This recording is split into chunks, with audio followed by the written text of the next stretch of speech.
Welcome to Detective Tales, where mysteries unfold and every detail matters.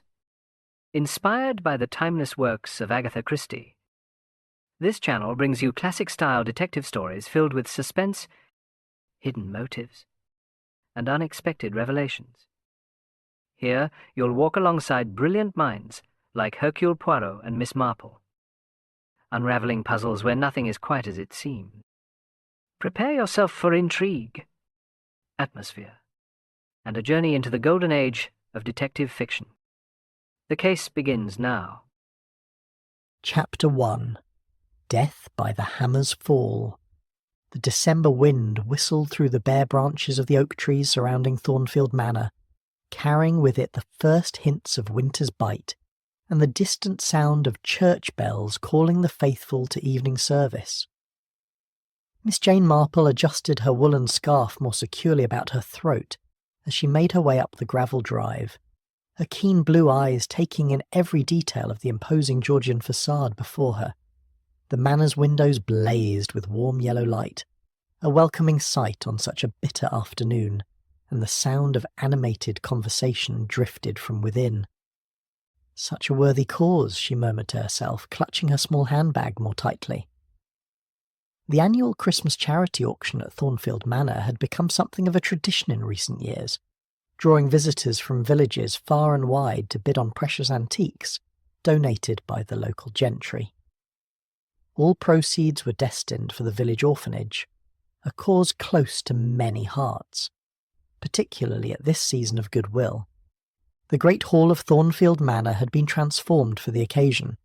Rows of gilded chairs faced a makeshift platform where Mr. Reginald Blackwood, the auctioneer, stood behind a mahogany lectern, his gavel poised with theatrical precision. He was a man of perhaps 55 years, with silver hair swept back from a high forehead and an air of professional authority that commanded attention. His voice, cultured and resonant, carried easily through the assembled crowd as he described the merits of a delicate Sèvres porcelain tea service. Miss Marple found herself a seat in the third row, positioning herself where she might observe both the proceedings and the assembled company with equal facility. It was a habit of long standing, this quiet watching, and one that had served her well on numerous occasions. People, she had learned, revealed so much of themselves when they believed themselves unobserved. The crowd was an interesting mixture, she noted with satisfaction. There was Mrs. Hartwell from Meadowbrook House, her thin face set in lines of barely concealed bitterness as she watched lot after lot pass before the auctioneer's hammer. Poor woman, Miss Marple reflected, recalling the unfortunate circumstances that had reduced the once proud family to such straitened conditions. The Hartwells had been obliged to sell most of their ancestral treasures, though rumour suggested that several pieces had been declined for today's auction, on grounds that were never quite made clear. Near the front sat Mr. Fletcher, the manor's estate manager, a nervous-looking man in his 40s whose hands seemed never quite still. He consulted his pocket-watch repeatedly and cast anxious glances toward the platform where the more valuable lots waited their turn. Miss Marple had heard that the organisation of the auction had fallen largely to him, a responsibility that appeared to weigh heavily upon his shoulders. The bidding for the porcelain tea service concluded at £43, won by a sharp-faced woman whom Miss Marple did not recognise. The successful bidder's smile was one of fierce satisfaction, and she made careful notes in a leather-bound notebook. Miss Sarah Mills, the auctioneer announced, an antique dealer from London, who had made the journey specifically for today's sale. Her eyes moved constantly over the remaining lots with the predatory gaze of one who made her living from such opportunities. And now, ladies and gentlemen, Mr. Blackwood's voice rose with practised showmanship, we come to lot 27, a magnificent Victorian music box of exceptional quality and provenance. He gestured toward an ornate wooden box adorned with mother-of-pearl inlays and brass fittings. This remarkable piece dates from 1875 and plays no fewer than 8 different melodies. Shall we begin the bidding at £20? The response was immediate and spirited. Miss Mills raised her catalogue sharply, followed by a gentleman in the back row whom Miss Marple recognised as Mr. Dmitri Volkov, the manor's recent purchaser. He was a man of perhaps 60 years, with the bearing of one accustomed to authority and the slight accent that marked him as foreign-born. His acquisition of Thornfield Manor had caused considerable speculation in the village, though he had thus far proved a conscientious landlord and generous supporter of local causes. The bidding climbed steadily. £25, 30, 35. Mrs. Hartwell shifted restlessly in her seat, her gloved hands clenched tightly in her lap. Miss Marple observed with interest that the woman's attention seemed focused not on the music box itself, but on the towering grandfather clock that stood on the platform behind the auctioneer. It was a magnificent piece, easily 8 feet in height, its dark wood gleaming under the electric lights. The clock's deep tick seemed to punctuate the rapid-fire bidding like a solemn counterpoint to the excitement of the sale. £40, called Miss Mills, her voice sharp with determination. 45, countered Mr. Volkov, his tone measured and calm. Mr. Blackwood's gavel hovered over the lectern as he looked about the room for further bids. £45 I have. Will anyone say 50? The grandfather clock gave a particular loud tick at that moment, and Miss Marple found herself studying its position on the platform. It stood rather close to the auctioneer's lectern, she noticed, perhaps closer than was entirely prudent for such a massive piece.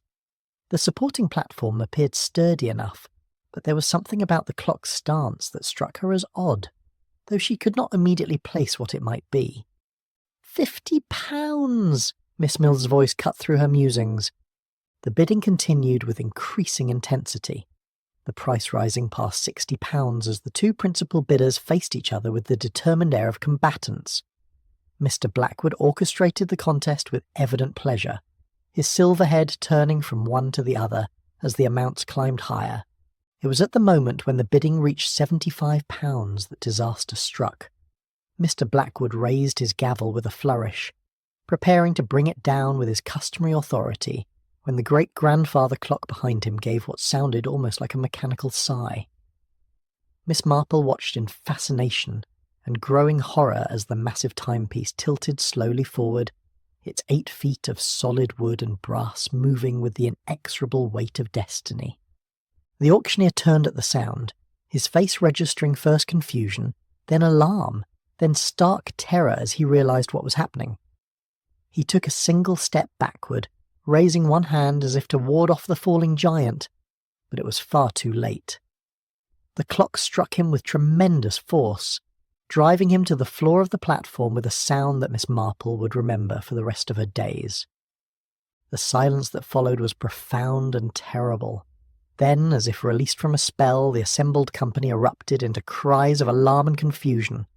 Several gentlemen rushed forward to assist, though it was immediately apparent that their help would be of no earthly use to Mr. Reginald Blackwood. Miss Marple remained in her seat, her sharp eyes taking in every detail of the scene before her. While others called for doctors and shouted instructions, she noticed several things that struck her as peculiar. The grandfather clock's fall, for instance, seemed to have been remarkably straight and controlled for such an apparently accidental toppling, and there was something about the position of the supporting brackets on the platform that appeared inconsistent with a simple case of inadequate securing. Most interesting of all, however, was the behaviour of the assembled witnesses. Mr. Fletcher had gone quite pale and was fumbling with his pocket watch as if it were a lifeline. Miss Mills had closed her notebook with a sharp snap and was already making her way toward the exit. Mrs. Hartwell sat rigidly upright, her bitter expression unchanged, as though she had been brief and conclusive.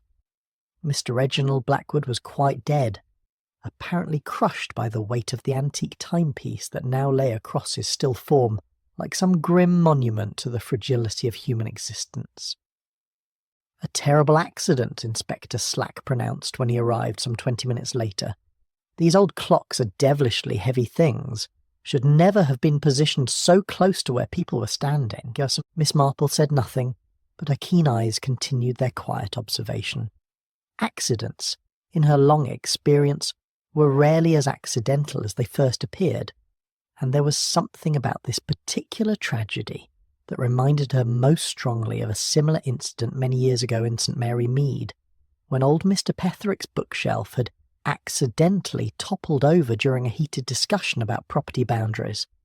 That had been no accident either, though it had taken considerable time and careful observation to prove otherwise.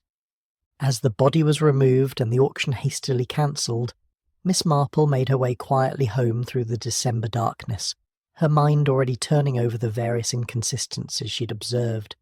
The grandfather clock's perfectly controlled fall, the suspicious positioning of the brackets, and most particularly the varied reactions of the witnesses, all suggested that this evening's tragedy was considerably more complex than Inspector Slack's hasty assessment would indicate. The wind had grown stronger during the evening, rattling the windows of her small cottage as she prepared her evening tea. But Miss Marple paid little attention to the weather. Her thoughts were entirely occupied with the events at Thornfield Manor and the growing conviction that Mr Reginald Blackwood had not died by accident at all, but had been murdered with considerable forethought and mechanical ingenuity. Tomorrow, she decided, would bring fresh opportunities for observation and inquiry. For if there was one thing that 60 years of village life had taught her, it was that truth, like cream, has a way of rising to the surface, given time and the proper conditions for its emergence. Chapter 2. The Crushed Skull Mystery. The morning following the tragedy at Thornfield Manor dawned grey and bitter, with frost painting delicate patterns on Miss Marple's cottage windows. She'd slept poorly, her mind returning again and again to the event she had witnessed, and she rose early to attend to her morning correspondence before the inevitable interruptions that such dramatic occurrences invariably brought to village life. She'd just finished her second cup of tea when her housekeeper, Mrs Dollop, arrived with news that fairly bristled with importance. "Oh, Miss Marple," the good woman announced, setting down her marketing basket with unusual emphasis. "Such goings-on at the manor. They say Dr Haydock has been there since dawn, examining that poor Mr Blackwood's remains most particular-like, and Inspector Slack looking as thunderous as a summer storm he is." Miss Marple set down her teacup with careful precision. "Indeed?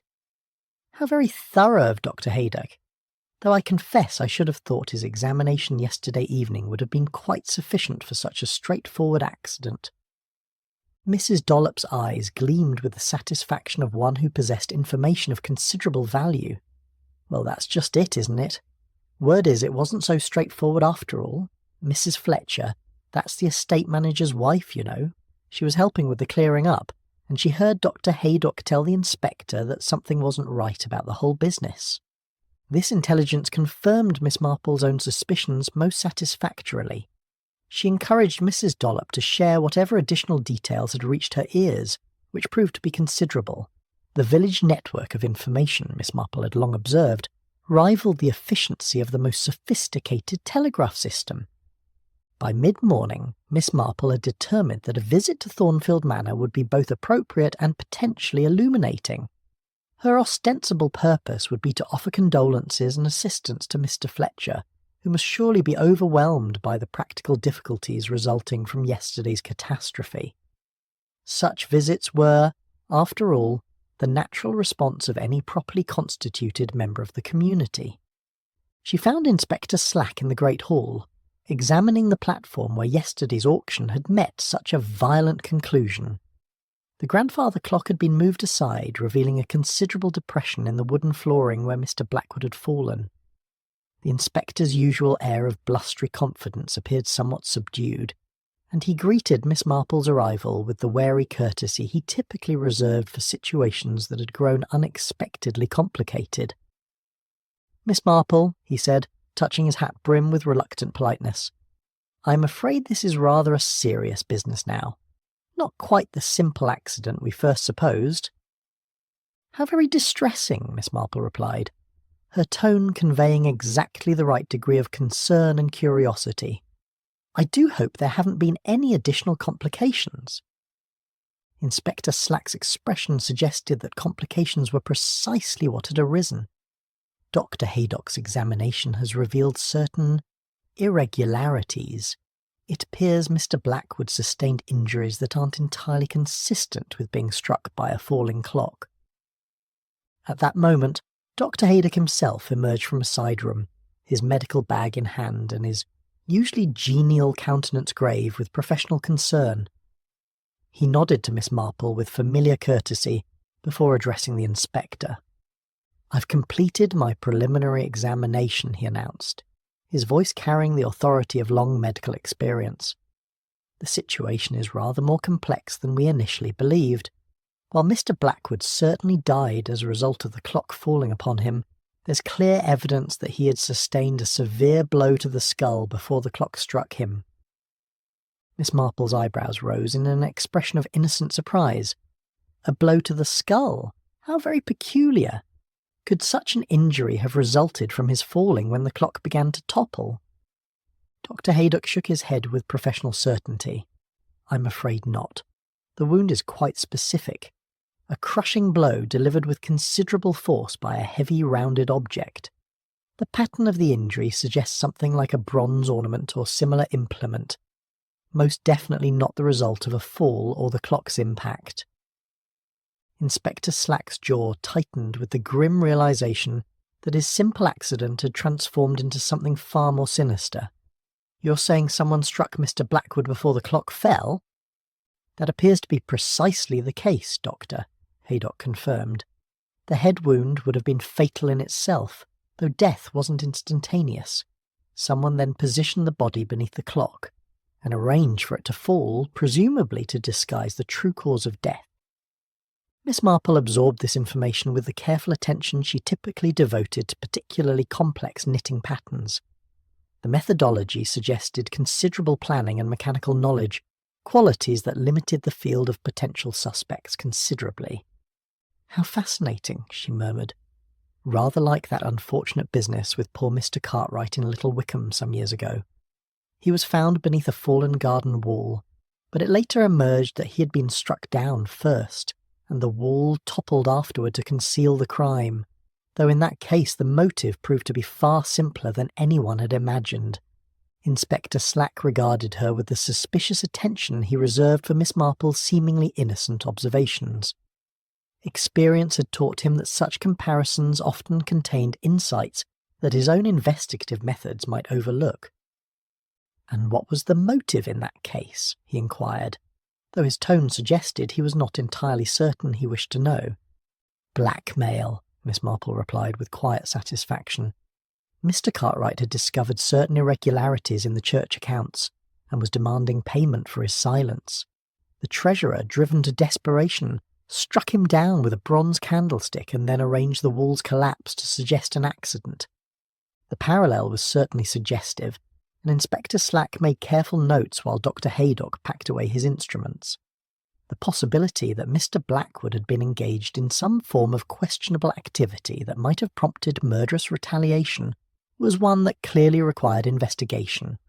As if summoned by their discussion, Mr. Fletcher appeared at the Great Hall's entrance, his face bearing the harried expression of one who had spent a sleepless night, grappling with unprecedented difficulties. He produced a small bundle of letters tied with black ribbon, their external appearance suggesting official correspondence of some importance. These were locked in Mr. Blackwood's private case. They appeared to be, well, threats would be the most accurate description. Inspector Slack accepted the letters with the grim satisfaction of one whose suspicions had been confirmed.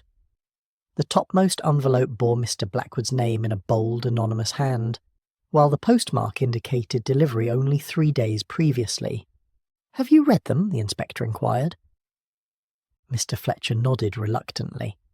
"I'm afraid I felt it necessary, given the circumstances. They're all signed The Collector, and they accuse Mr. Blackwood of stealing items that rightfully belong to others. The language is quite specific and quite threatening." Miss Marple listened to this revelation with the careful attention of one who recognised the significance of seemingly minor details. The timing of the letters, arriving so shortly before Mr. Blackwood's death, suggested a connection that could hardly be coincidental. "How very disturbing," she observed. "Though I confess the signature The Collector strikes me as rather theatrical. In my experience, truly dangerous individuals rarely announce themselves with such dramatic flourishes. Rather like that unpleasant business with the anonymous letters in Chipping Cleghorn, the real culprit proved to be someone who appeared entirely above suspicion. Inspector Slack opened the first letter and read its contents with growing interest. The accusations were indeed specific, claiming that Mr. Blackwood had acquired valuable antiques through questionable means and was now profiting from their sale through seemingly legitimate channels. This suggests that yesterday's auction may not have been entirely what it appeared, Dr. Haydock observed. If these allegations have any foundation, Mr. Blackwood may have been using the charity sale as a means of disposing of stolen goods. The implications of this possibility cast the previous evening's events in an entirely new light. Miss Marple found herself recalling her observations of the various participants' behaviour, particularly their reactions to specific lots and their knowledge of the items being offered. It would certainly explain the rather intense bidding for certain pieces, she mused, and perhaps the curious fact that several donated items were apparently rejected for inclusion in the sale. I couldn't help but notice Mrs. Hartwell's expression when her family's contributions were mentioned. Mr. Fletcher's nervous disposition seemed to intensify at this observation. Mrs. Hartwell was indeed rather bitter about that decision. Mr. Blackwood felt that her pieces didn't meet the auction standards, though I must say they appeared quite valuable to my untrained eye. The picture that was emerging suggested a web of deception considerably more complex than a simple charity auction. If Mr. Blackwood had indeed been involved in the trafficking of stolen antiques, the list of potential enemies would extend far beyond the immediate community. Inspector Slack folded the letters carefully and returned them to their ribbon binding. I'll need to examine every item that was scheduled for yesterday's sale. If these accusations are accurate, we may be dealing with an international network of art theft. Miss Marple nodded thoughtfully. How very ambitious of Mr. Blackwood, if true, though I can't help but wonder about the murder weapon. Dr. Haydock mentioned a bronze implement of some kind. That's correct, the doctor confirmed. Something heavy and rounded, capable of delivering a crushing blow. The wound pattern is quite distinctive. And yet, Miss Marple continued with deceptive casualness, I don't recall seeing any bronze ornaments among yesterday's auction lots that have since gone missing, which suggests either that the weapon was brought specifically for the purpose, or that it was removed from the scene afterward.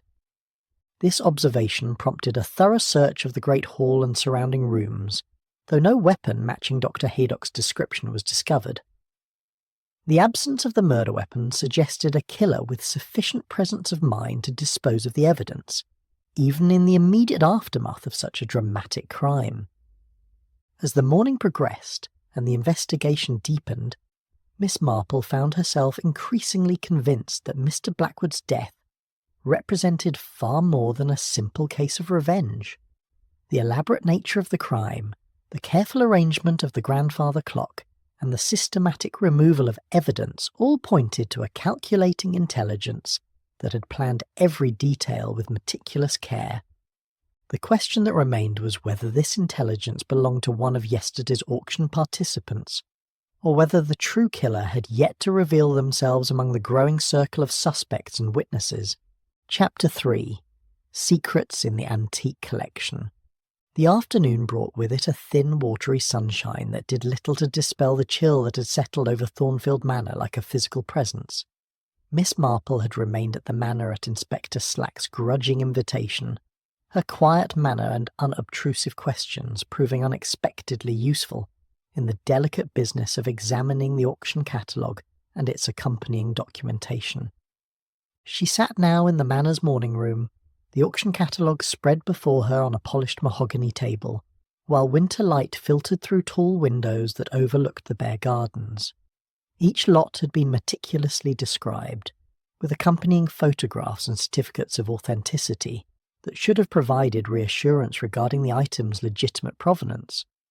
Yet the more closely Miss Marple examined these documents, the more certain irregularities began to emerge. Most curious, she murmured, adjusting her spectacles to examine a particular certificate more closely. The paper bore all the appropriate seals and signatures, yet something about the typeface struck her as oddly modern for what purported to be documentation from the previous century. It reminded her rather forcibly of the forged testimonials that young Timothy Forsyth had produced when applying for a position at the post office, documents that had appeared quite convincing until one noticed that the letterhead paper showed watermarks that had only been introduced in recent years. Inspector Slack, who had been conducting a systematic search of Mr. Blackwood's personal effects, approached the table with a leather portfolio that appeared to contain additional paperwork. His expression suggested discoveries of considerable significance. These were hidden in a locked drawer of Blackwood's desk, he announced, opening the portfolio to reveal a collection of photographs and correspondence. Rather interesting reading, I must say. The photographs proved to be professional studies of various antique pieces, each carefully documented with notes regarding dimensions, condition, and historical significance. What made them particularly intriguing, however, was that several items appeared in multiple photographs taken in different locations, suggesting that these valuable pieces had changed hands with unusual frequency. Miss Marple examined one photograph with particular attention. It showed a delicate Chinese vase of evident antiquity, photographed first in what appeared to be a private drawing room, then later against the neutral background of an auction house, and finally in what looked distinctly like the storage area of Thornfield Manor itself.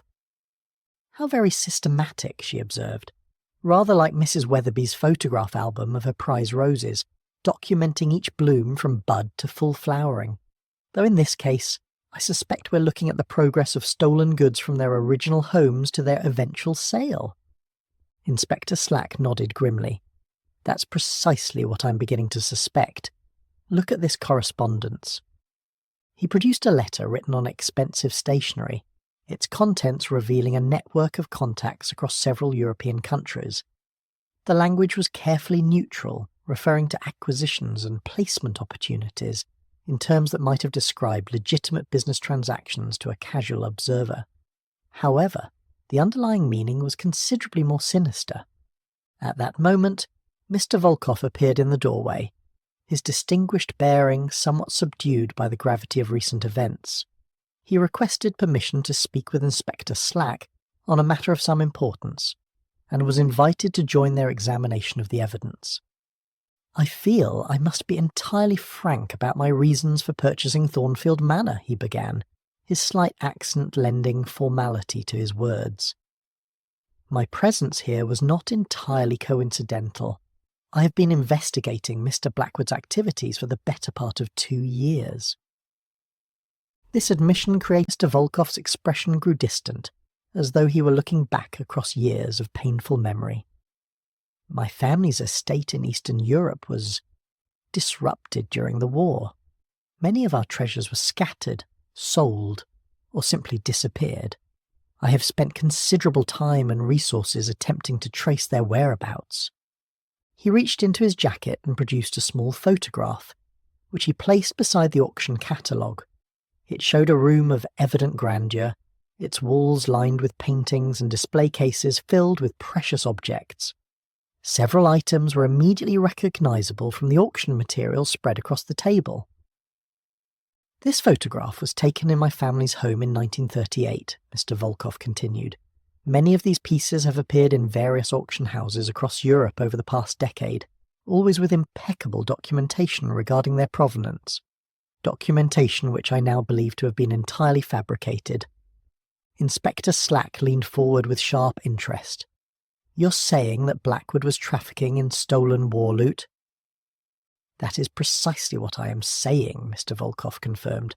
My investigation led me to believe that he had established a sophisticated network for laundering stolen artworks, using legitimate auction houses and private sales to give these items apparently clean histories. The purchase of Thornfield Manor allowed me to observe his operations more closely.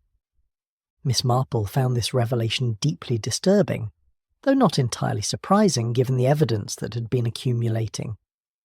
The theft and trafficking of cultural treasures represented a form of crime that struck at the very heart of civilized society, destroying not merely individual fortunes, but the collective heritage of entire nations. "How perfectly dreadful," she said quietly. "And you believe that yesterday's charity auction was part of this larger enterprise?" "I am convinced of it," Mr. Volkov replied. "Several of the items catalogued for sale were pieces that I recognise from my family's collection. The Christmas charity auction provided perfect cover. Who would suspect that such a worthy cause might be used to dispose of stolen goods?" The implications of this scheme were staggering in their cynical audacity. By using charity auctions to sell stolen treasures, Mr. Blackwood had not only profited from his crimes, but had done so under the guise of supporting worthy causes. The buyers, believing themselves to be contributing to charitable work, had unknowingly participated in an international trafficking network. Inspector Slack made careful notes while Mr. Volkov provided additional details about his investigation. The network appeared to extend across multiple countries, with stolen items moving through a carefully orchestrated series of sales and private transactions that gradually obscured their true origins. "This explains the threatening letters," Miss Marple observed. "If Mr. Blackwood had been systematically cheating his partners in this enterprise, keeping larger shares of the profits while they took the risks of actual theft, it would certainly provide motive for revenge." The conversation was interrupted by the arrival of Mr. Fletcher, who appeared even more agitated than he had that morning. He carried a ring of keys and wore the expression of one who had made discoveries of considerable unpleasantness. "Inspector," he began without preamble, "I've been conducting an inventory of the manor's storage areas as you requested, and I'm afraid I've found something quite disturbing." He led them through the manor's corridors to a heavy oak door that opened onto a stone staircase descending into the building's older foundations. The air grew noticeably cooler as they descended, and their footsteps echoed in the enclosed space with hollow resonance. The storage room that Mr. Fletcher revealed was far more extensive than its modest entrance had suggested. Stone walls lined with wooden shelving created a maze of compartments, each carefully organised and catalogued. The contents represented a treasure trove of historical artefacts that would have been the envy of any major museum. Miss Marple moved slowly through the aisles, her practised eye cataloguing the extraordinary collection that surrounded them. Chinese porcelains of evident antiquity stood beside medieval religious artefacts. Renaissance paintings in gilded frames leaned against walls beside cases filled with ancient jewellery and precious metalwork. "Remarkable," she murmured. "Rather like Aladdin's cave, though I suspect considerably less legitimately acquired." Mr. Fletcher's nervous energy seemed amplified by their underground surroundings. "I had no idea," he insisted. "Mr. Blackwood told me these were items awaiting authentication before being offered for future sales. I thought I was simply maintaining a storage facility for legitimate antiques." The scope of the collection suggested an operation of truly international proportions. Items from across Europe and beyond had been systematically accumulated over what must have been many years of careful planning and execution. Inspector Slack examined the cataloguing system with professional interest. Each item bore a discrete tag with numbers and letters that clearly corresponded to some form of organisational scheme. The methodical nature of the arrangement spoke to a mind that approached criminal enterprise with the same systematic attention that others might devote to legitimate business. "This represents millions of pounds in stolen cultural artefacts," Mr. Volkov said quietly, his voice carrying the weight of personal loss. "The restoration of these items to their rightful owners will require years of investigation and legal proceedings." Miss Marple paused before a particular display case, her attention caught by a bronze statuette that bore a resemblance to Dr. Haydock's description of the likely murder weapon. The piece was clearly ancient, its patinated surface bearing the unmistakable signs of great age and historical significance. "How very interesting," she observed, though she made no immediate comment about the statuette's potential significance. The investigation was revealing layers of complexity that extended far beyond a simple case of revenge, touching on issues of international law and the systematic plunder of cultural heritage. As they returned to the manor's upper floors, Miss Marple reflected on the extraordinary transformation that had occurred in her understanding of the previous evening's events. What had appeared to be a tragic accident at a village charity auction had revealed itself as the culmination of an international criminal enterprise of staggering proportions. The question that remained was whether Mr. Blackwood's killer had been motivated by personal revenge, professional rivalry, or the desire to prevent the exposure of crimes that extended far beyond the boundaries of their small village community. Chapter 4. The Auctioneer's Heavy Hand. The revelation of Mr. Blackwood's clandestine storage facility had cast a pall of unease over the already sombre atmosphere at Thornfield Manor. Miss Marple found herself in the estate's small library that evening, having accepted Mr. Fletcher's invitation to remain for dinner, while Inspector Slack continued his methodical examination of the mounting evidence. The room's warmth and familiar comfort of leather-bound volumes provided a welcome refuge from the day's disturbing discoveries. She had positioned herself near the fireplace with what appeared to be casual attention to a volume of Tennyson's poetry, though her actual focus remained entirely upon the conversation taking place between Inspector Slack and Mr. Fletcher at the far end of the room. Her long experience in such matters had taught her that the most revealing admissions often emerged during moments when speakers believed themselves to be speaking confidentially. The authentication certificates were always handled personally by Mr. Blackwood, Mr. Fletcher was explaining, his voice carrying the defensive tone of one who feared his own involvement might be questioned. He insisted that such delicate matters required his particular expertise. I was responsible only for the physical arrangements, cataloguing, storage, and preparation for auction. Inspector Slack's response was carefully neutral, though Miss Marple detected the underlying scepticism that characterised his more thorough investigations.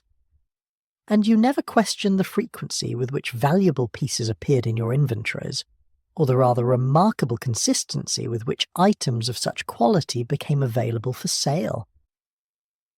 Mr. Fletcher's nervous energy manifested itself in the habitual consultation of his pocket watch, a gesture that Miss Marple had observed whenever he found himself under particular pressure. One doesn't question good fortune, Inspector. Mr. Blackwood had cultivated relationships with collectors across Europe. Suspicions regarding the nature of Mr. Blackwood's injuries. The wound pattern is even more distinctive than I initially realised, he announced, accepting the chair that Mr. Fletcher hastily vacated. The implement used was not merely bronze, but specifically cast in a particular manner. The injury shows clear impressions of decorative elements, raised relief work that left quite specific markings. Miss Marple looked up from her volume with the expression of innocent interest that she had perfected over decades of similar investigations. How fascinating! Rather like a signature, one might say. Dr. Haydock nodded with professional approval. Precisely so. The weapon was almost certainly an ornamental statuette or similar decorative piece, probably depicting a human figure given the pattern of the impressions. Something with sufficient weight to deliver a fatal blow, yet small enough to be easily concealed and transported. This description immediately called to mind the bronze statuette that Miss Marple had observed in the storage facility, though she refrained from immediate comment. The timing of such revelations required careful consideration, particularly when dealing with Inspector Slack's somewhat volatile temperament regarding unsolicited observations. The question, Inspector Slack mused, is whether this weapon was brought specifically for the purpose of murder, or whether it was selected from items already present at the manor, or whether, Miss Marple added with deceptive casualness, it was chosen for its particular symbolic significance. In my experience, murderers often select their weapons with a sense of poetic justice that reveals a great deal about their motivations. She was reminded of the unfortunate affair of Colonel Bantry's nephew, who had met his end through poisoning by his own prized collection of rare mushrooms. The killer in that case had demonstrated a similar appreciation for dramatic irony, using the victim's own passion as the instrument of his destruction. Dr. Haydock's examination had also revealed additional details regarding the sequence of events. The head wound was delivered with considerable force, suggesting either great physical strength or intense emotional motivation. However, death would not have been instantaneous. Mr. Blackwood would have remained conscious for several minutes after the initial blow. This information cast the subsequent arrangement of the grandfather clock in an even more sinister light.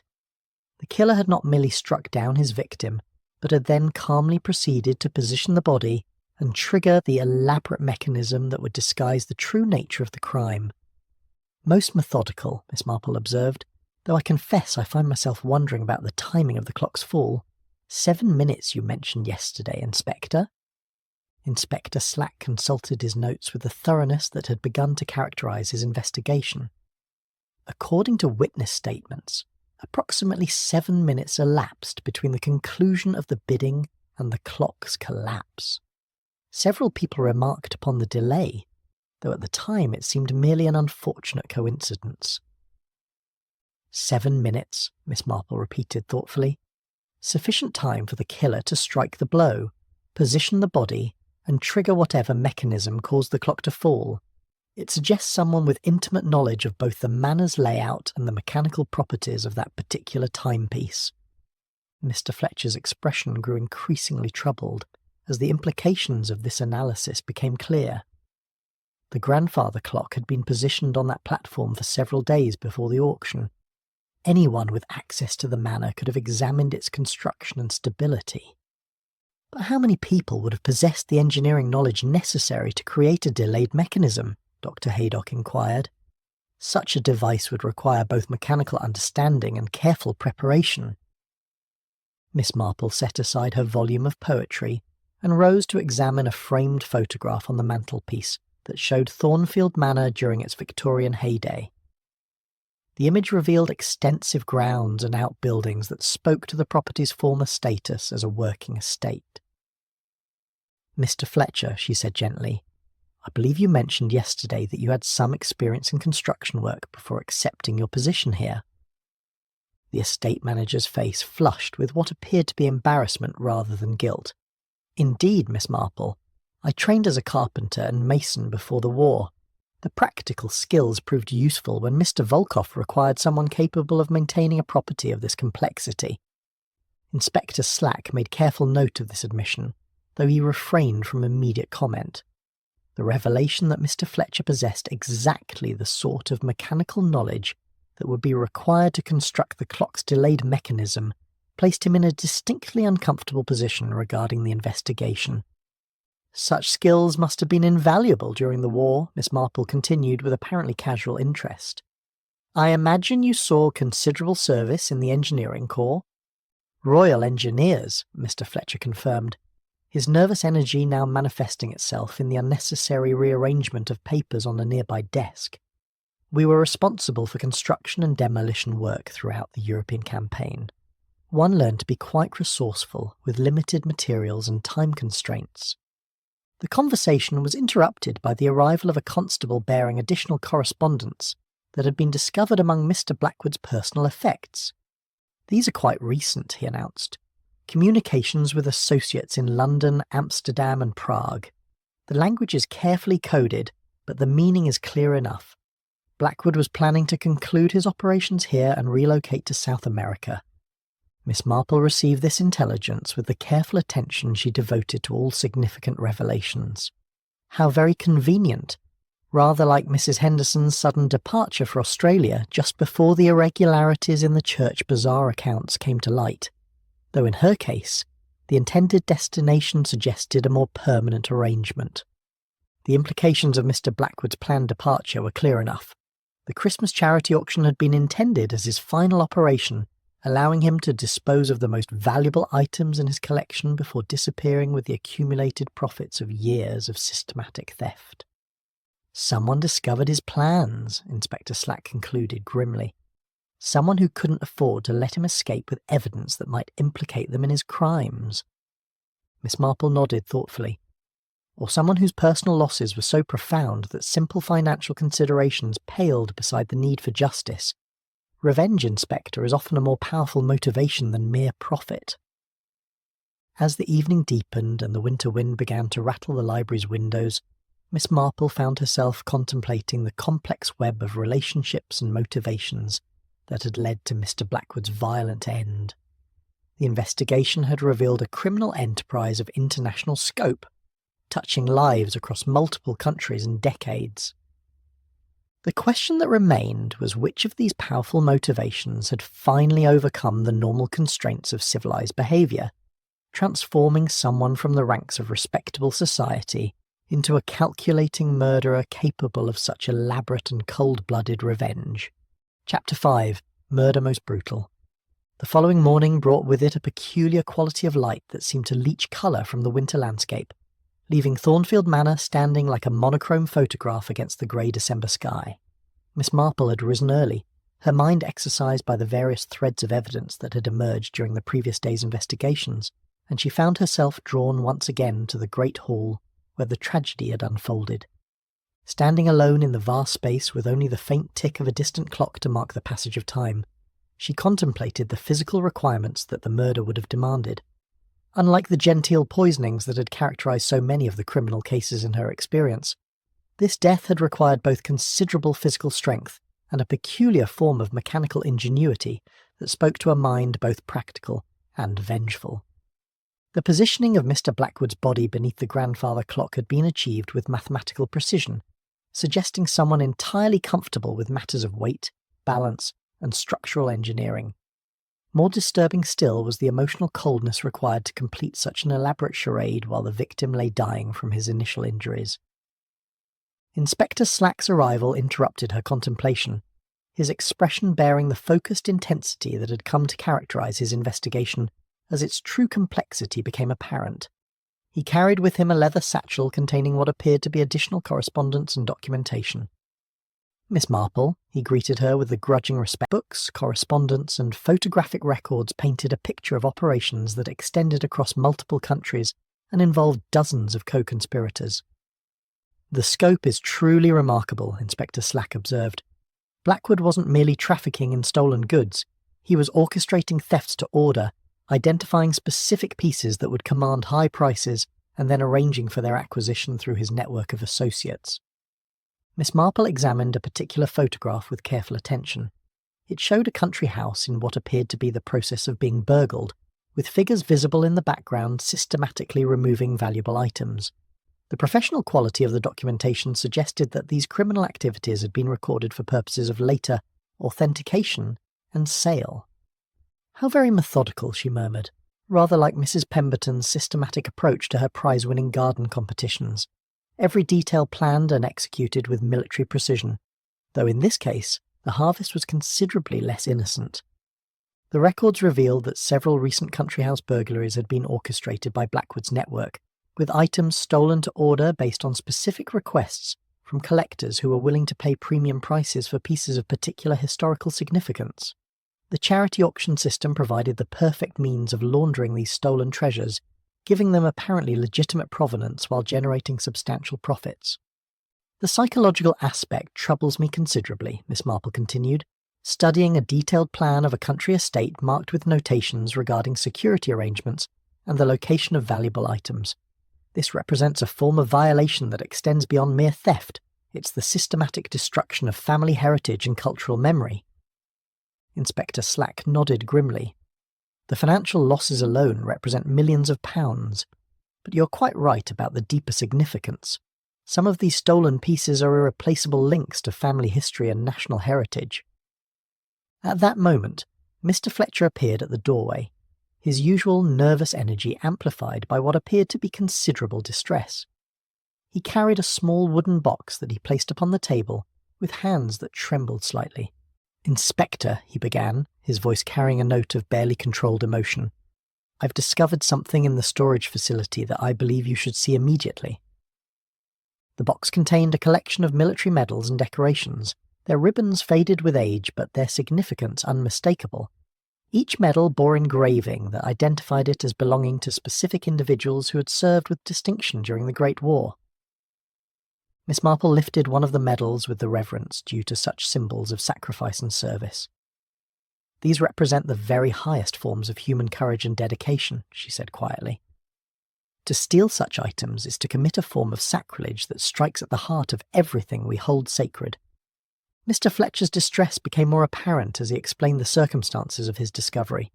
These medals were stored separately from the other items, as though they held special significance. Several bear the names of men from this very district, men whose families still live in the surrounding villages. The implications were staggering in their callousness. Blackwood had not merely been stealing from wealthy collectors and distant museums, but had been systematically plundering the memorial treasures of local families, many of whom had already suffered the ultimate sacrifice of losing loved ones in service to their country. Among them, Mr. Fletcher continued with obvious difficulty, are the decorations awarded to my own father, who died at Passchendaele in 1917. I had wondered what became of his medals after my mother's death 5 years ago. This revelation cast Mr. Fletcher's involvement in an entirely new light. Rather than being a willing accomplice to Blackwood's crimes, he appeared to have been manipulated into facilitating the theft of his own family's most precious memorials. The psychological impact of such a discovery would be profound enough to drive even the most peaceful individual to desperate measures. Inspector Slack made careful notes while Miss Marple contemplated the symbolic significance of the murder weapon selection. If the bronze statuette had indeed been used to kill Blackwood, its choice represented more than mere convenience. It suggested a killer who wished to employ the very treasures that had been stolen as the instrument of justice. The location where I found these medals is also significant, Mr. Fletcher continued. They were stored in a section of the facility that I had never been permitted to access. Blackwood claimed it contained items too valuable to risk through normal handling procedures. Miss Marple found this detail particularly revealing. The systematic compartmentalization of the stolen goods suggested that Blackwood had been keenly aware of the psychological impact that certain thefts might have upon potential accomplices. By concealing the most emotionally significant items, he had been able to maintain the cooperation of individuals who might otherwise have refused to participate in his schemes. The question that presents itself, she observed, is whether Mr. Fletcher's recent discovery of his father's medals was coincidental, or whether someone deliberately arranged for him to find them at this particular moment. Inspector Slack's expression suggested that this possibility had not previously occurred to him. You're suggesting that someone wanted Fletcher to learn the truth about his unwitting participation in these thefts. I'm suggesting, Miss Marple replied with gentle precision, that the timing of revelations in criminal cases is rarely accidental. Someone with knowledge of the stolen medals' location chose to ensure that they would be discovered at precisely the moment when such a discovery would have maximum emotional impact. The afternoon brought additional revelations as the systematic examination of Blackwood's records continued. Evidence emerged of thefts from war memorials, veterans' organisations and regimental museums across the country. The pattern suggested a criminal mind that had specifically targeted the most sacred symbols of military service and national sacrifice. The psychological profile that emerges is deeply disturbing. This represents not merely greed, but a form of systematic desecration that suggests profound contempt for the values and sacrifices that hold society together. The brutal nature of Blackwood's murder began to seem less shocking when viewed against the backdrop of his systematic violation of society's most sacred trusts. The killer had chosen to employ physical violence in a case where the victim's crimes had been characterized by a different but equally destructive form of brutality: the systematic theft of cultural memory and family heritage. As evening approached, and the investigation continued to reveal new layers of complexity, Miss Marple found herself reflecting upon the particular psychology required to plan and execute such an elaborate revenge. The killer had combined engineering knowledge with symbolic thinking, creating a death that served simultaneously as punishment and as a form of poetic justice that reflected the nature of the victim's crimes. The grandfather clock that had crushed Blackwood represented more than mere mechanical ingenuity. It embodied the weight of historical justice, the accumulated grievances of countless victims whose most precious possessions had been stolen and commodified by a man who'd shown no regard for their emotional significance or cultural importance. Chapter 6. The Missing Lot Number. The third morning of the investigation dawned with that peculiar clarity of light that sometimes follows the most tumultuous of winter storms, though the tempest in this case had been entirely human in its origins. Miss Marple sat in the morning room at Thornfield Manor, the auction catalogue spread before her once more, when she noticed a discrepancy that struck her as significant in the manner that seemingly trivial details often prove to be in cases of this nature. She adjusted her spectacles and examined the numbered sequence with the methodical attention she'd once devoted to checking the parish accounts when irregularities had been suspected in the collection plate receipts. The pattern was most curious indeed. Lots numbered 46 and 48 were present and properly documented, yet lot 47 appeared to have vanished entirely from the records. "How very interesting," she murmured, making a careful note in the small notebook she always carried for such purposes. In her considerable experience, gaps in sequential numbering rarely occurred by accident, particularly in documents prepared by someone as meticulous as Mr. Blackwood had proven to be in his criminal enterprises. Inspector Slack arrived presently, bearing the slightly harried expression of one who had spent the better part of the night reviewing correspondence and attempting to trace the international connections that Blackwood's network had established.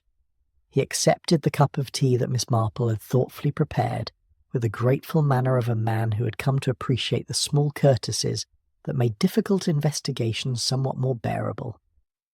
"There's something rather puzzling about the auction catalogue," Miss Marple began, indicating the gap she had discovered, immediately grasping the significance of her observation. "You're quite right. The sequence jumps from 46 to 48 with no explanation. If Blackwood was as methodical as the evidence suggests, he wouldn't have made such an elementary error." "Precisely so," Miss Marple agreed, "which raises the question of what lot 47 might have contained, and why it was removed from the sale at the last moment. In my experience, when people go to the trouble of concealing something, it's generally because that something would prove rather embarrassing if revealed." Their discussion was interrupted by the arrival of Mr. Fletcher, whose nervous disposition appeared to have been further exacerbated by a sleepless night. He carried with him a manila folder that he placed upon the table with obvious reluctance, as though the contents represented a burden he could no longer bear alone. "Inspector," he began, his voice carrying the weight of confession, "I must be entirely honest about lot 47. I was responsible for its removal from the auction, and I fear my actions may have had consequences I never intended." Miss Marple set down her teacup with careful precision, recognising the moment when long-suppressed truths finally demanded acknowledgement. Such moments, in her experience, required delicate handling if they were to yield their full significance. "Perhaps you might tell us what lot 47 contained," she suggested gently. "I suspect it was something of particular personal importance." Mr. Fletcher opened the manila folder to reveal a collection of military decorations that were immediately recognisable as being of the same type that had been discovered in Blackwood's secret storage facility. However, these medals bore engravings that identified them as belonging to Lieutenant James Fletcher of the Gloucestershire Regiment, killed in action at Passchendaele on the 12th of October 1917. "These are my father's medals," Mr. Fletcher said quietly. "I discovered them among the items prepared for yesterday's auction, only on the morning of the sale itself. Mr. Blackwood claimed they had been donated anonymously, and that their inclusion would add considerable prestige to the charitable cause." Inspector Slack examined the medals with professional interest, noting the particular decorations that had been awarded for exceptional valour under enemy fire. The Military Cross and Distinguished Conduct Medal represented the highest honours that could be awarded to an officer of Lieutenant Fletcher's rank, making their theft particularly reprehensible. "When did you first realise that these were your father's actual decorations?" Miss Marple inquired, though she suspected she already knew the answer. "On the morning of the auction," Mr. Fletcher replied, his distress evident in every word. "I recognised them immediately.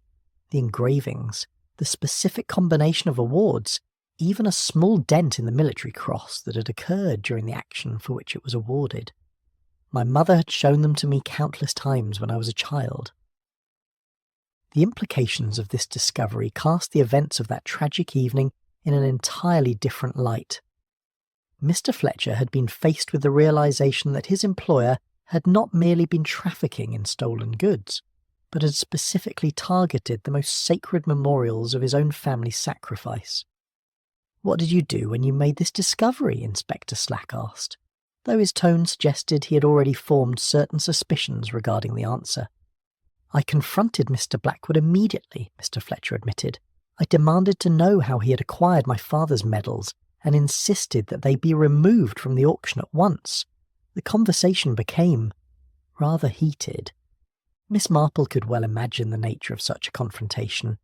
The discovery that one had been unknowingly facilitating the theft and sale of one's own father's military honours would be sufficient to drive even the most peaceable individual to extremes of emotion. "And Mr. Blackwood's response?" she prompted gently. Mr. Fletcher's hands trembled as he recalled the encounter. He was entirely without remorse. He claimed that the medals had been legitimately acquired from an estate sale, and that their sentimental value to my family was irrelevant to their commercial worth.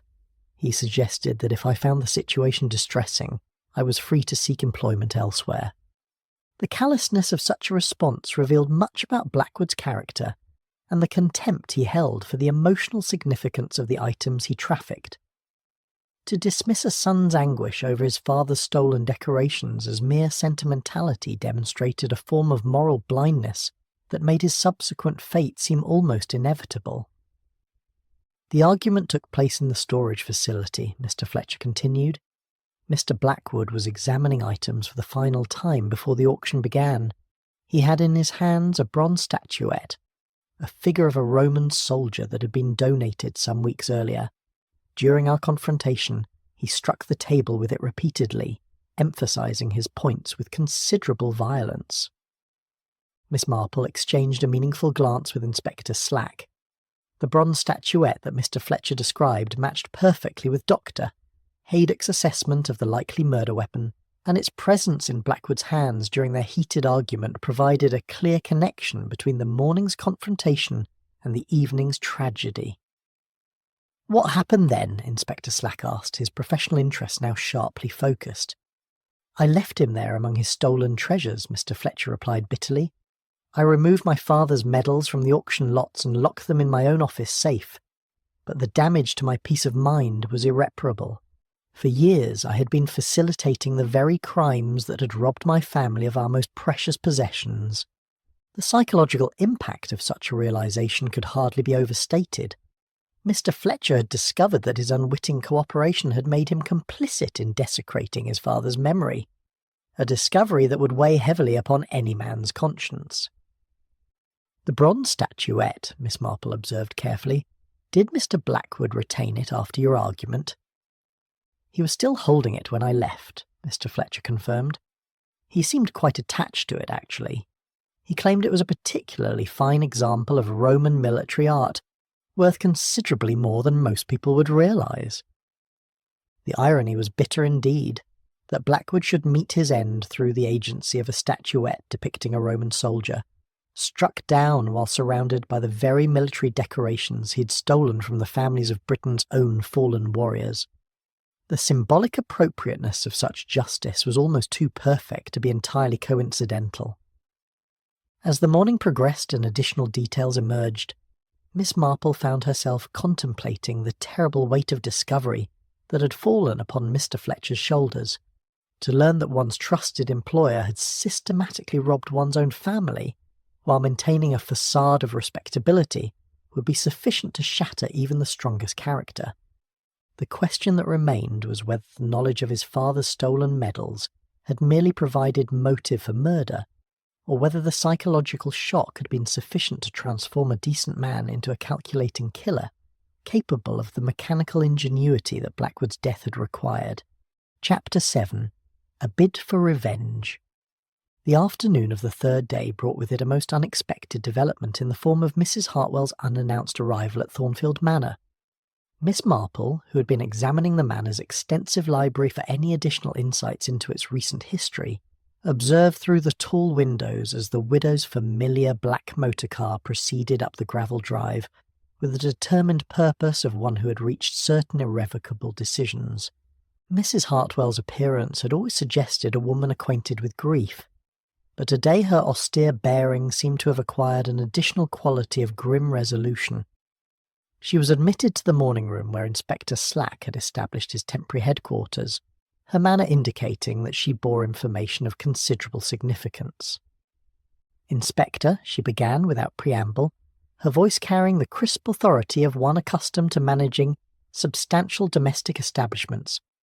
"I believe it is time I spoke truthfully about my dealings with the late Mr. Blackwood.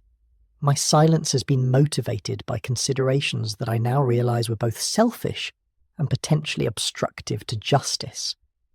Miss Marple positioned herself with the unobtrusive skill of long practice, where she might observe both the speaker and Inspector Slack's reactions. Experience had taught her that such moments of voluntary confession often revealed truths that no amount of official questioning could extract. "Please, husband's death, I found myself in considerably reduced circumstances. The estate duties and various debts required that I dispose of most of our family's collection of antiques and artworks." She paused, and Miss Marple noted the slight tremor in her hands that betrayed the emotional cost of such admissions. "Mr. Blackwood approached me with an offer to handle the sale of these items through his network of collectors and auction houses. He claimed he could achieve considerably higher prices than would be possible through conventional channels." Inspector Slack made careful notes while Mrs. Hartwell continued her account. The arrangement seemed mutually beneficial. Mr. Blackwood would receive a commission for his services, while I would obtain the funds necessary to maintain my independence. I trusted him completely, believing him to be a man of impeccable professional reputation. "And the outcome?" Miss Marple inquired gently, though she suspected she already knew the essential facts. Mrs. Hartwell's expression hardened with barely suppressed anger. "I received payments that represented only a fraction of the item's true value. When I attempted to inquire about the discrepancy, Mr. Blackwood provided explanations that seemed plausible, but which I gradually began to suspect were entirely fabricated." The pattern was becoming depressingly familiar, another victim of Blackwood's systematic exploitation of individuals in vulnerable circumstances. Miss Marple reflected upon the particular cruelty of targeting those who had already suffered significant losses, compounding their grief with financial betrayal. "I began to make inquiries through other channels," Mrs. Hartwell continued. "What I discovered was deeply disturbing. Several of my family's most valuable pieces had appeared in international auction houses with documentation that attributed them to entirely different sources. My Waterford crystal collection, for instance, was sold in Geneva as having belonged to a French chateau, while my grandmother's jewellery appeared in a London auction described as the property of a lady." Inspector Slack looked up from his notes with sharp interest. "You're saying that Blackwood was deliberately misrepresenting the provenance of your items?" "I'm saying that he was engaged in systematic fraud," Mrs. Hartwell replied with bitter precision.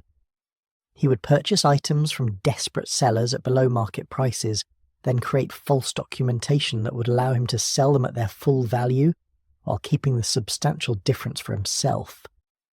Miss Marple found this revelation particularly illuminating, as it suggested that Blackwood's criminal activities extended beyond the trafficking of obviously stolen goods to include the exploitation of legitimate sellers through fraudulent documentation. "Did you confront Mr. Blackwood with these discoveries?" Inspector Slack asked. Mrs. Hartwell's composure wavered slightly. "I attempted to do so on several occasions. His responses were dismissive. He suggested that I had misunderstood the complexities of the international art market and that my concerns were based on incomplete information." "Most unsatisfactory," Miss Marple observed, rather like Mr. Weatherby's response when questioned about the discrepancies in the church roof fund. Elaborate explanations that obscured rather than clarified the essential facts. "Exactly so," Mrs. Hartwell agreed. "But I was not content to accept such evasions. I began to document everything: correspondence, receipts, photographs of items before they were sold, and records of the prices they subsequently achieved in various markets." She produced from her handbag a leather portfolio that contained what appeared to be extensive documentation. "I intended to expose his practices through legal channels, but I needed sufficient evidence to prove systematic fraud rather than mere incompetence." Inspector Slack examined the contents of the portfolio with growing amazement. Mrs. Hartwell had compiled a comprehensive record of Blackwood's fraudulent activities complete with photographs, correspondence, and detailed financial analyses that demonstrated the systematic nature of his deceptions. "This represents months of careful investigation," he observed admiringly. "You've assembled evidence that would support criminal charges across multiple jurisdictions." "I'd hoped to present this evidence before yesterday's auction," Mrs. Hartwell admitted. "My intention was to expose his practices publicly and prevent other families from suffering the same losses I had endured." Miss Marple studied the documentation with the methodical attention she had once devoted to organising the parish records. The thoroughness of Mrs. Hartwell's investigation suggested a woman of considerable determination and intelligence, qualities that would make her a formidable opponent for someone engaged in criminal activities. "The timing of your planned exposure is most interesting," she observed. "Mr. Blackwood would have been aware that his activities were under scrutiny. Such knowledge might have prompted him to accelerate his plans for departure. Or," Inspector Slack added grimly, "it might have made him desperate enough to take extreme measures to silence his accusers." Mrs. Hartwell's expression grew troubled. "I did receive several anonymous letters warning me to abandon my investigations. The language was threatening. I assume they came from Mr. Blackwood himself, though I could never prove it." This information added another layer of complexity to the investigation. If Blackwood had been aware that his activities were under systematic investigation, he might have been driven to increasingly desperate measures to protect his criminal enterprise. The threatening letters suggested a man who would not hesitate to use intimidation to maintain his position. At that moment, the conversation was interrupted by the arrival of Miss Sarah Mills, the London antique dealer who had been such an aggressive bidder at the ill-fated auction. Her appearance was somewhat different from the sharp-eyed professional who had been present 2 days earlier. Today she carried herself with the authority of one who possessed official credentials. "Inspector Slack," she announced, producing a wallet containing identification documents. "I believe it's time I revealed my true purpose in attending Monday's auction. My name is Sarah Mills, and I am an investigator with Lloyd's of London, specialising in art theft and insurance fraud." Miss Marple regarded this development with the satisfaction of one who had suspected that the various participants in Monday's auction had not all been present for the reasons they had claimed. The revelation that a professional investigator had been among the bidders suggested that Blackwood's activities had attracted official attention from sources he had not anticipated. "I've been tracking Blackwood's network for the better part of 2 years," Miss Mills continued. "Monday's auction represented the culmination of a long investigation into systematic art theft and fraud across multiple European countries. The convergence of so many different investigations, Mrs. Hartwell's personal quest for justice, Mr. Volkoff's search for his family's stolen treasures, and now Miss Mills' official inquiry, suggested that Blackwood's criminal enterprise had been approaching a crisis point that would have made his planned departure to South America not merely convenient, but absolutely necessary for his survival. "The question that presents itself," Miss Marple observed thoughtfully, "is whether someone among this gathering of investigators and victims decided that official justice would be insufficient to address the magnitude of Mr. Blackwood's crimes." As the afternoon shadows lengthened and the full scope of the conspiracy against Blackwood became apparent, Miss Marple found herself contemplating the terrible arithmetic of revenge. Multiple individuals had suffered profound losses at his hands, each with compelling reasons to wish him harm. Chapter 8. The Storage Room Discovery. The fourth morning of the inquiry brought with it an atmosphere of mounting tension that seemed to permeate the very stones of Thornfield Manor. Miss Marple had passed a restless night, her mind occupied with the various threads of evidence that had emerged, each one pointing toward a conclusion that remained tantalizingly beyond her grasp. She had risen early and made her way to the Manor's breakfast room, where she found Inspector Slack already deep in consultation with his sergeant over a detailed map of the estate's outbuildings. "Ah, Miss Marple," the inspector greeted her with the grudging cordiality that had developed between them. "We were just discussing the necessity of conducting a more thorough search of the Manor's storage facilities. Yesterday's revelations have convinced me that we may have overlooked areas of considerable significance." Miss Marple accepted the cup of tea that the thoughtful sergeant provided.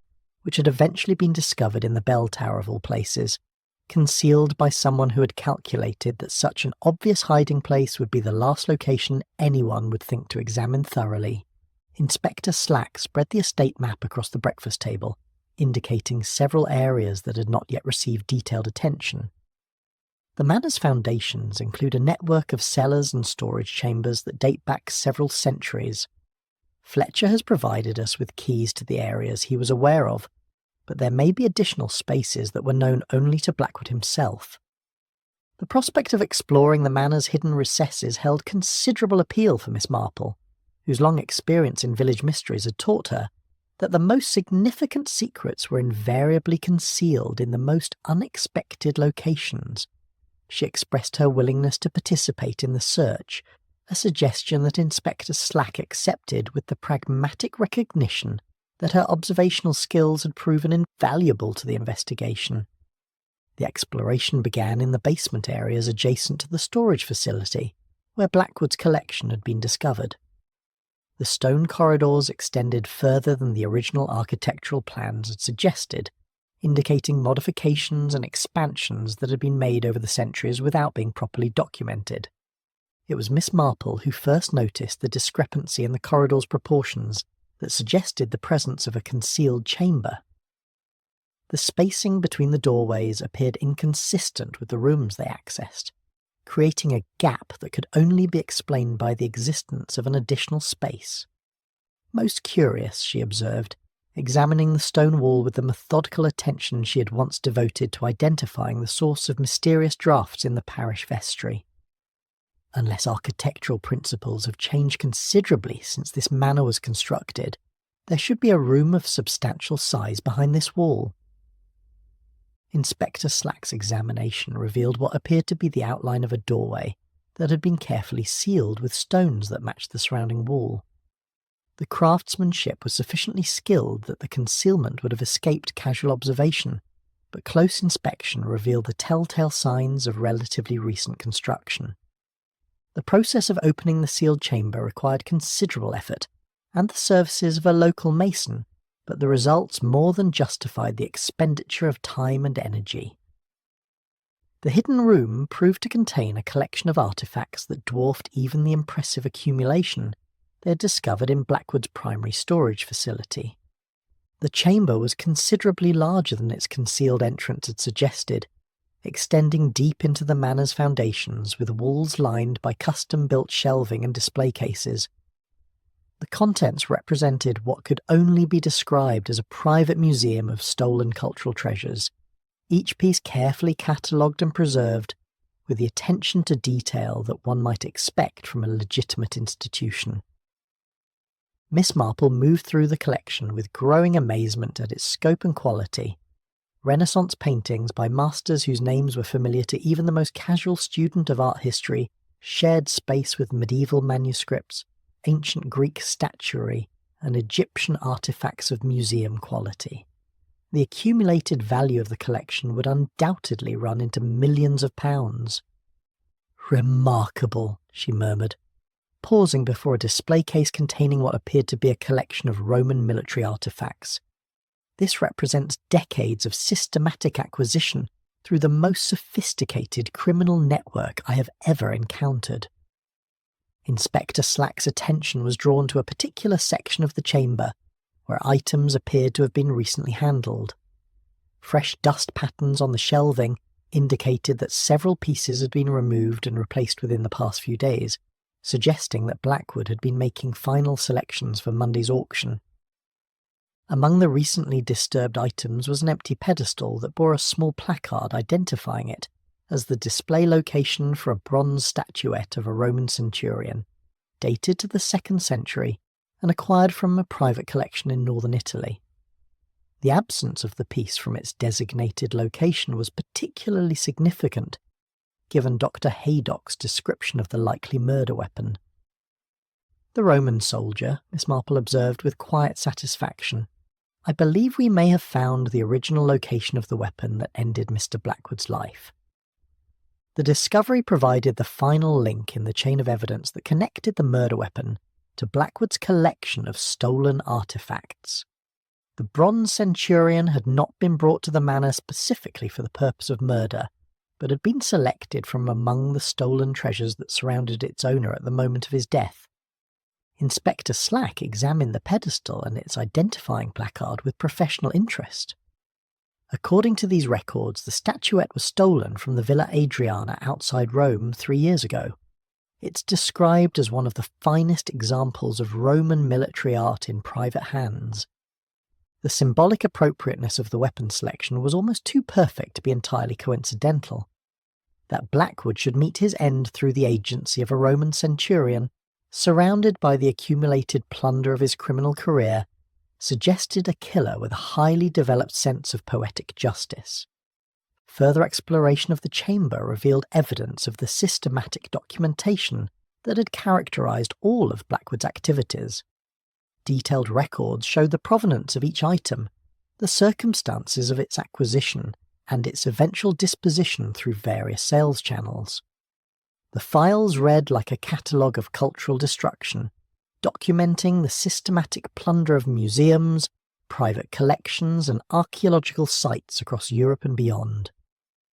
Miss Marple paused before a particular file that contained photographs of items in their original locations, taken apparently for the purpose of planning their theft. The images showed country houses, churches, and museums, each marked with notations regarding security arrangements and the location of specific targets. The methodical nature of these operations is truly chilling, she observed. This represents not merely opportunistic theft, but systematic cultural vandalism conducted with the precision of a military campaign. The investigation of the hidden chamber continued well into the afternoon, with each new discovery adding additional layers to their understanding of Blackwood's criminal enterprise. The scope of the operation extended far beyond anything they had initially imagined, involving dozens of collaborators across multiple countries and representing losses that would take years to properly assess. As evening approached and the examination of the chamber neared completion, Miss Marple found herself contemplating the profound psychological impact that such a discovery would have had upon someone who had unknowingly facilitated these crimes. To learn that one had been manipulated into supporting such systematic cultural destruction would be sufficient to shatter even the strongest moral constitution. The bronze centurion that had served as Blackwood's executioner had been returned to its pedestal, she noticed, though there were traces of recent cleaning that suggested efforts had been made to remove evidence of its recent employment. The killer had possessed sufficient presence of mind to restore the weapon to its proper location, a detail that spoke to careful planning and considerable familiarity with the chamber's contents and organisation. The discovery of this hidden museum of stolen treasures provided the final piece of evidence necessary to understand the full magnitude of Blackwood's crimes and the profound impact they would have had upon anyone who discovered the true nature of their unwitting participation in such systematic cultural destruction. Chapter 9. Truth in the Final Strike. The evening of the fourth day brought with it a peculiar quality of expectancy that seemed to hang over Thornfield Manor like morning mist before the sun burns it away. Miss Marple had observed this phenomenon on numerous occasions when investigations approached their natural conclusion, a subtle alteration in the very atmosphere that suggested truths long concealed were finally pressing toward revelation. She had positioned herself in the manor's drawing room, ostensibly occupied with a volume of botanical illustrations that she had discovered among the estate's surprisingly comprehensive library. In reality, her attention was entirely focused upon the conversation taking place between Inspector Slack and Mr. Fletcher in the adjacent morning room, their voices carrying clear usual nervous energy manifesting itself in the constant consultation of his pocket watch and the restless rearrangement of papers upon the desk. The discovery of the hidden chamber has provided considerable clarity regarding the scope of Mr. Blackwood's operations, Inspector Slack was saying, his tone deliberately neutral. What troubles me, however, is the question of how someone gained access to that facility on the evening of the auction. Miss Marple could hear the slight tremor in Mr. Fletcher's voice as he replied, "As estate manager, I naturally possessed keys to all areas of the manor. Mr. Blackwood insisted upon it for purposes of maintenance and security. Indeed, the inspector continued with the relentless patience of one who sensed that significant admissions were approaching, and the bronze centurion that we discovered on its pedestal, you were, of course, familiar with its location and significance. The silence that followed this question was sufficiently prolonged that Miss Marple felt compelled to glance toward the morning room, though she maintained her apparent absorption in the botanical illustrations. Experience had taught her that such moments of hesitation often preceded the most crucial revelations. I had seen it on numerous occasions, Mr. Fletcher finally admitted, his voice barely above a whisper. Mr. Blackwood was particularly proud of that piece. He claimed it was one of the finest examples of Roman military art in existence. Inspector Slack's next words carried the weight of inexorable logic. The irony is rather remarkable, isn't it? That a man who had spent years stealing military artifacts should meet his end through the agency of a Roman centurion, surrounded by the very treasures he had accumulated through systematic theft. Miss Marple heard the sound of a chair being pushed back from the desk, followed by footsteps that suggested considerable agitation. Mr. Fletcher's voice, when it came, carried a note of barely controlled emotion that indicated the careful restraint of days was finally beginning to crumble. "You don't understand," he said, his words tumbling over one another with the urgency of long-suppressed confession. "I never intended for anyone to be harmed. My only wish was to expose his crimes and ensure that the stolen items were returned to their rightful owners." The admission hung in the air like smoke from a snuffed candle, its implications immediately apparent to all present. Miss Marple set aside her volume and moved quietly to where she might observe the proceedings directly, recognising that the moment of truth had finally arrived. Inspector Slack's response was measured and professional. "Perhaps you might tell us exactly what transpired on Monday evening, Mr. Fletcher. I believe the time for partial explanations has passed." Mr. Fletcher sank into his chair with the deflated appearance of one from whom a tremendous burden was finally being lifted. "After our argument that morning regarding my father's medals, I spent the day in a state of considerable distress. The realisation that I had been unknowingly facilitating the theft of my own family's most sacred possessions was overwhelming." Miss Marple listened with the careful attention she had always devoted to moments of human crisis, recognising in Mr. Fletcher's voice the particular quality of anguish that accompanies the complete collapse of one's understanding of the world and one's place within it. As the auction progressed that evening, he continued, I found myself unable to concentrate on my duties. The sight of Mr. Blackwood conducting his performance with such evident satisfaction, knowing what I now knew about the true nature of his enterprise, became increasingly unbearable. Inspector Slack made careful notes while maintaining the sympathetic silence that encouraged further revelation. "What decided you upon action?" "It was when he reached for his gavel to conclude the bidding on the Victorian music box," Mr. Fletcher replied, his voice growing stronger as the confession progressed. "I realised that within minutes he would have completed another successful sale of stolen goods, adding to his accumulated profits, while the true owners remained ignorant of their losses." The sequence of events that he described matched precisely with Miss Marple's own observations of that tragic evening. The delay between the conclusion of bidding and the clock's fall, the mechanical precision with which the timepiece had toppled, and the symbolic appropriateness of the weapon selection all reflected a mind that had planned its actions with considerable care. I had discovered, through my examination of the hidden chamber, that the grandfather clock could be made to fall through the manipulation of certain supporting mechanisms, Mr. Fletcher explained with the technical precision of his engineering background. The delay could be precisely calculated by adjusting the tension of specific cables. Miss Marple found herself impressed despite the circumstances by the ingenuity of the mechanism he described. It reminded her rather forcibly of the elaborate mousetraps that young Tommy Beresford had constructed during his mechanical phase, devices that achieved their purposes through chains of precisely timed actions. But the clock was intended merely to create confusion and provide opportunity for escape, Mr. Fletcher continued. My actual purpose was to confront Mr. Blackwood privately and demand that he cease his criminal activities immediately. Inspector Slack's expression suggested considerable scepticism regarding this version of events. And yet Dr. Caddick's examination confirmed that Mr. Blackwood died from the blow to his skull, not from the clock's impact. The final barrier to complete confession seemed to crumble at this observation. Mr. Fletcher's composure dissolved entirely as he described the confrontation that had taken place in the hidden chamber during the early stages of the auction. I had waited until the bidding was well underway before making my way to the storage facility, he admitted. Mr. Blackwood was there, making final preparations for items that were to be offered in future sales. He had the bronze centurion in his hands, examining it with evident satisfaction. The scene that he described possessed the terrible inevitability of classical tragedy. Two men, each driven by powerful emotions, meeting in a chamber filled with the evidence of systematic cultural destruction, with the instrument of justice literally at hand.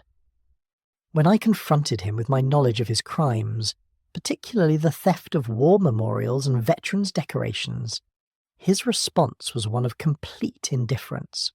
Mr. Fletcher continued, his voice now steady with the calm that often follows the complete unburdening of conscience. He suggested that my sentimental attachment to such items merely demonstrated my failure to appreciate their true commercial value. Miss Marple could well imagine the effect that such callous dismissal would have had upon a man who had already been profoundly shocked by the discovery of his unwitting complicity in his father's desecration. The combination of personal anguish and moral outrage would have been sufficient to overcome even the strongest inhibitions against violence. The bronze centurion was in his hands, Mr. Fletcher said quietly. He was using it to emphasize his points, striking the table repeatedly as he explained why my concerns were irrelevant to his business arrangements. In that moment, surrounded by all those stolen treasures, listening to his contemptuous dismissal of everything I held sacred, something inside me simply broke. The confession that followed was both terrible and oddly dignified in its complete honesty. Mr. Fletcher described how the confrontation had escalated, how the bronze centurion had been employed with fatal effect, and how the elaborate mechanism of the grandfather clock had been triggered to create the appearance of accidental death. I returned the centurion to its pedestal, he concluded, and made my way back to the auction room to await the clock's fall. I told myself that justice had been served, that a man who had shown such contempt for the sacrifices of others had met an appropriate end. Inspector Slack completed his notes with the methodical attention to detail that characterized his more serious investigations. Mr. Fletcher, I must caution you that anything you say may be used in evidence against you. You're under arrest for the murder of Mr. Reginald Blackwood. As the formal procedures of arrest were concluded, Miss Marple reflected upon the terrible arithmetic of justice that had led to this moment. A decent man, driven to desperation by the discovery of his unwitting participation in crimes that violated everything he held sacred, had taken the law into his own hands with consequences that would destroy his life as surely as they had ended his victims. The bronze-covered grounds and bare oak trees. Miss Marple, standing at the morning-room window with her customary cup of tea, reflected upon the manner in which truth, once revealed, cast everything that had preceded it in an entirely different light. Inspector Slack had departed during the early hours, accompanying his prisoner to the county jail, where the formal processes of justice would begin their inexorable progression. The manor itself seemed to exhale a profound sense of relief, as though the building itself had been holding its breath throughout the days of investigation and could finally resume its natural rhythms. The task of cataloguing and returning the stolen artefacts had fallen to Miss Mills, whose expertise in such matters would prove invaluable in the complex process of restoration. She had arrived at dawn with a team of specialists, their motor cars laden with the equipment necessary to document and transport cultural treasures with appropriate care. The scope of restitution will require months, perhaps years, she explained to Miss Marple, as they observed the careful removal of items from Blackwood's hidden chamber. Many of these pieces have been missing for decades, and their original owners may prove difficult to trace. Miss Marple nodded thoughtfully, watching as a Renaissance painting was secured in protective wrapping for its journey back to legitimate custody. Rather like the restoration of the parish church windows after the great storm of 28, she observed. Such work cannot be hurried if it is to be done properly. Mr. Volkoff had arrived shortly after breakfast, his dignified bearing somewhat lightened by the prospect of recovering several pieces from his family's collection. He moved through the hidden chamber with the careful reverence of one who was reclaiming not merely objects of value, but fragments of memory and identity that had been torn from their proper context. This collection represents more than monetary loss, he explained as he examined a Byzantine icon that had once graced his family's private chapel. These are the physical connections to our history, our culture, our very sense of who we are as a people. Miss Marple understood completely. She had observed similar emotions during the return of family heirlooms that had been thought lost forever, the profound relief and joy that accompanied the restoration of tangible links to one's heritage. Such moments reminded her why crimes against cultural property struck so deeply at the human heart. Mrs. Hartwell had also arrived to witness the proceedings, her austere bearing softened by what appeared to be a measure of satisfaction at the exposure of Blackwood's fraudulent practices. Several pieces from her family's collection were identified among the recovered items, though she declined to reclaim them immediately. Let them be properly catalogued and documented first, she insisted with characteristic precision. After years of deception and false provenance, these items deserve to be handled with complete transparency. The afternoon brought news that Blackwood's international network was being systematically dismantled by authorities across Europe. The documentation discovered at Thornfield Manor had provided investigators with a comprehensive map of criminal activities spanning multiple countries and involving dozens of accomplices.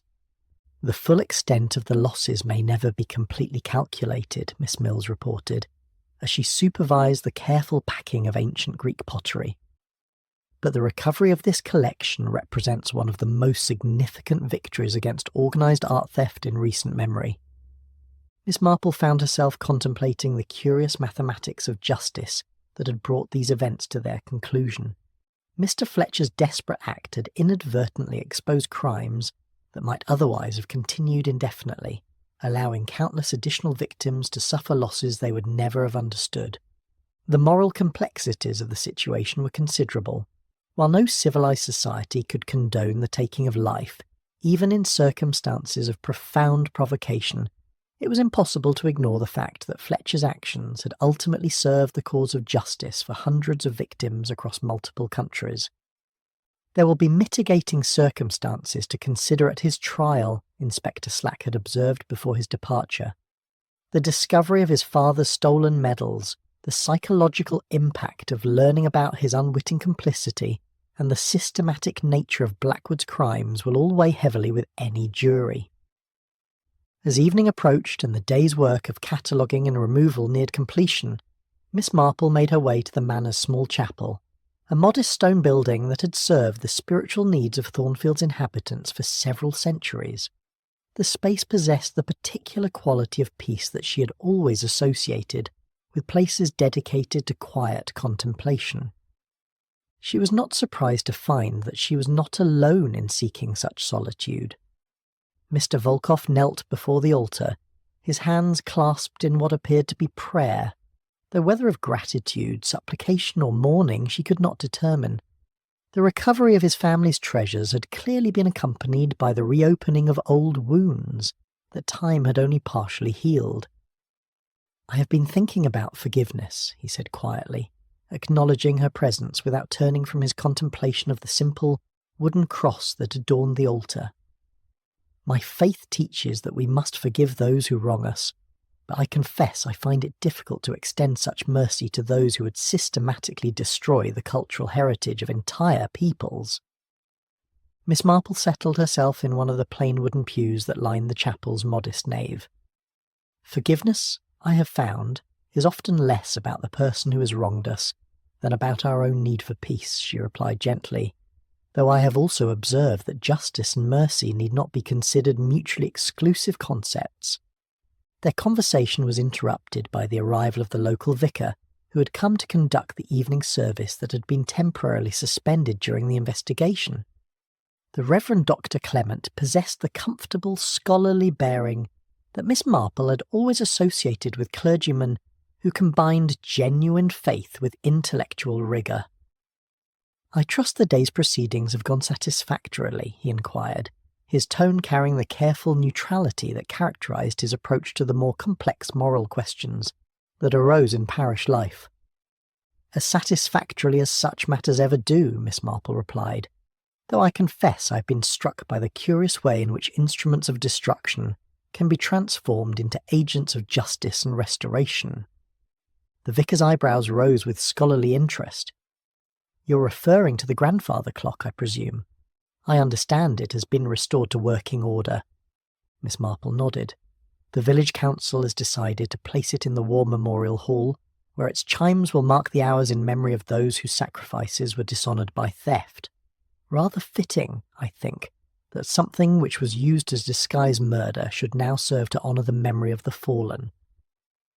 As the simple evening service proceeded, with its familiar rhythms of prayer and reflection, Miss Marple found herself contemplating the peculiar alchemy by which human tragedy could be transformed into something approaching redemption. The grandfather clock that had crushed Reginald Blackwood would now sound the hours in tribute to men like Lieutenant Fletcher, whose medals had been stolen but whose memory would be preserved. The bronze centurion, too, would find a new purpose. Mr. Volkoff had announced his intention to donate it to the British Museum, where it would be displayed with full documentation of its role in bringing a criminal network to justice. Future visitors would learn not only of its artistic significance, but also of its curious history as an instrument of both crime and retribution. The investigation had revealed depths of human nature that range from the most despicable greed to the most noble sacrifice. Mr. Fletcher's fate would be determined by legal processes that would weigh his actions against both the law and the extraordinary circumstances that had driven him to violence. But the broader consequences of his desperate act would extend far beyond any individual judgment. As Miss Marple made her way home through the December darkness, the sound of the church bells marking the hour, she reflected upon the curious way in which human justice, for all its imperfections, occasionally achieved outcomes that seemed to satisfy both legal requirements and moral necessities. The stolen treasures would be returned, the victims would find a measure of peace, and future generations would inherit a cultural heritage that had been